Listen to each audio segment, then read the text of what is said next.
we reduce the purchasing power of the people, we can further slow down the economy. Let's widen the tax net. Those who are not paying now, if it is inclusive of Bola Tinubu, let the nets get bigger and we'll take in more taxes, and that is what we must do in the country.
Malar Rabi Zakari Allah ji kansa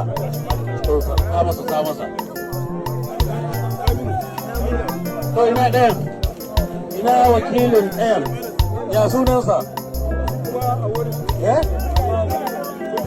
baba abu ne kayi awwal ko to ka naira miliyan 2 a kai wa iyalinsa a yi masa addu'a Allah kuma ya ji kansa sannan marasa lafiya su kuma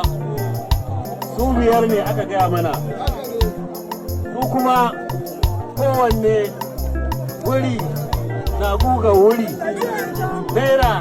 na karo da naira kowanne miliyan 1 ga can duka ba ne na